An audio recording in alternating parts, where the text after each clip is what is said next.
Check out this excerpt from an ad run by the New Blue Party, which exposes how Premier Ford decided to enrich his media party minions at the Toronto Star? Oh, it's true, it's true. Did you know the Toronto Star got the first license in Ontario to make an online casino? Why would Ontario let liberal and left-wing establishment media, like the Toronto Star, suck $500 million out of the pockets of Ontario families? Will Doug Ford defund the Toronto Star? No, because Doug Ford approved this liberal jackpot. Doug Ford gave a $500 million online gambling license, the first of its kind in Ontario, to the Toronto Star. And then he gave the Ontario Lottery Gaming Commission another $500 million of your taxpayer money. And after all that, Doug Ford put the Toronto Star's lobbyist, a liberal lobbyist, in charge of it all. Doug Ford, good for liberals, bad for Ontario families. Now, naturally, the online casinos want no part when it comes to wager limits, so what Torstar wants, Torstar gets. They don't give a rodent's rectum about a gambling addict losing his or her house, which is kind of weird because the Toronto Star's motto used to be comforting the afflicted and afflicting the comfortable. Yeah, but that was way back when the Toronto Star was actually selling newspapers at a profit and Torstar wasn't a penny stock company. These days, readers aren't renewing their subscriptions and advertisers continue to abandon ship, which means that there are far better profits to be had by operating a casino rather than a woke joke newspaper. But surely the OLG would never acquiesce to limitless wagering, would it? Because unlike North Star and all the rest, the OLG is socially responsible, right? Well, that was then and this is now, folks, because the OLG, in the face of online competition, has decided to withdraw its betting limits too. Now, I decided to reach out to the OLG to find out how it was socially irresponsible to bet more than $100 on, say, a baseball game back in August, but it's now perfectly fine to do so today. And here is the word soup response I received from the OLG's communications department. And you tell me if the OLG's Karine answered my query in a clear and concise way. Quote, OLG offers a competitive sportsbook, ProLine Plus, and in-store ProLine backed by the confidence and trust our customers place in the OLG brand. We have recently updated a decades-old sport betting limit policy for ProLine at retail that will improve our player and retail experiences.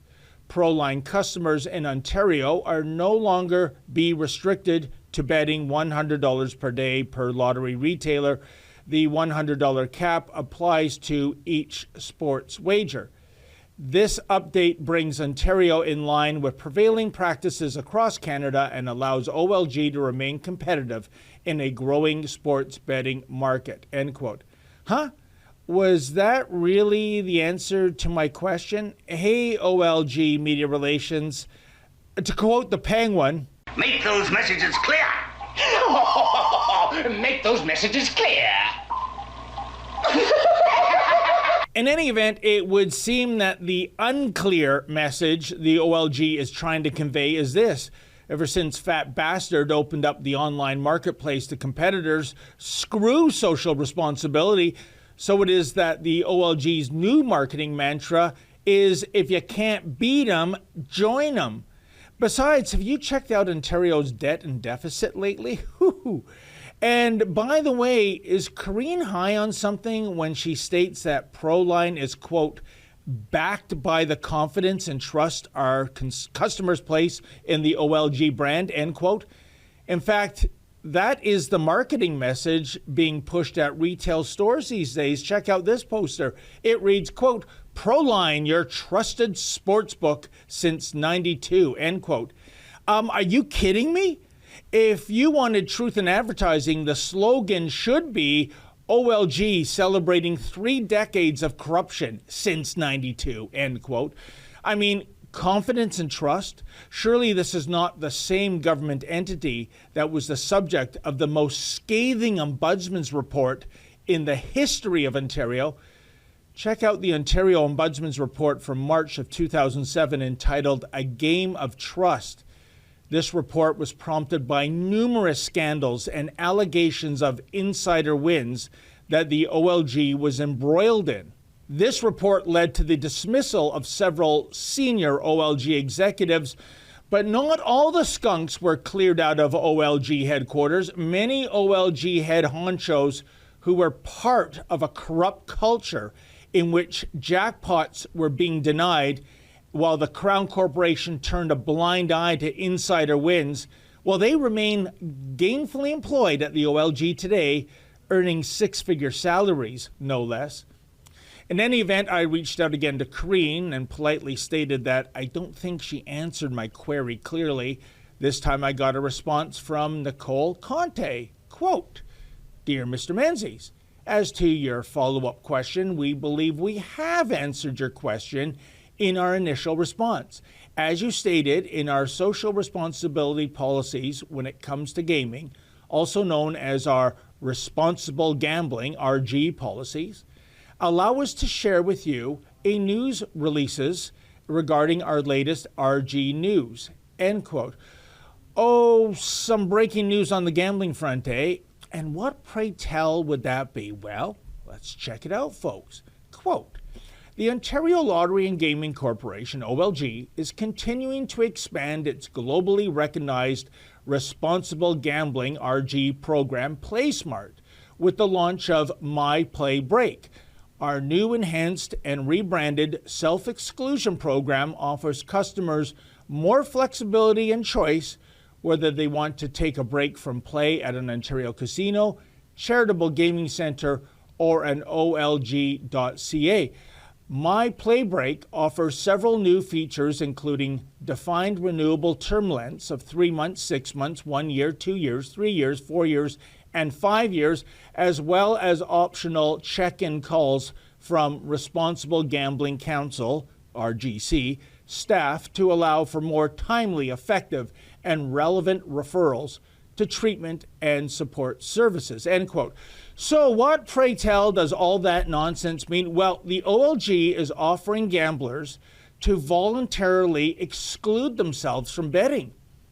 But what if that compulsive gambler can't help him or herself and enters, say, a casino and, hallelujah, actually hits a jackpot at a slot machine or a table game? Happy days are here again, right? Wrong, because when the prize claim is made, the person cutting the check first checks out the potential winner's name in the OLG's database, and if you are on the self-exclusion list, then this is what happens. No prize. Aucun lot. That's right, no cadeau. How do you say sucker in French? You see, self-exclusion, which has been an option for several years now, is simply not enforced. There are numerous people on the self-exclusion list who continue to visit Ontario casinos and gamble away their life savings, even though these casinos have facial recognition technology, which apparently doesn't work. And besides, why would the OLG want facial recognition technology to work? It's good business indeed, given that the rubes tend to lose. And if they do happen to luck out and win, no soup for you. What you just saw was an excerpt from my nightly show, the Ezra Levant Show. Every weekday I do a monologue. Usually it's about half an hour. Then I interview an interesting guest, and then we read my hate mail or my fan mail, whichever is more fun. It's only available behind a paywall, though. That's how we pay our bills here at Rebel News. We don't take a dime from Justin Trudeau. But the good news is it's only $8 a month, about half the price of Netflix. And in addition to my nightly show, you also get weekly shows from 4 other friends here at Rebel News. So you're getting 36 shows a month just for $8. I think it's worth it. And even if you're not quite sure, do it anyways, because we rely on viewers like you to keep us free and independent. I promise you I'll never take a dime from Trudeau. Just go to rebelnewsplus.com and click subscribe. Thanks.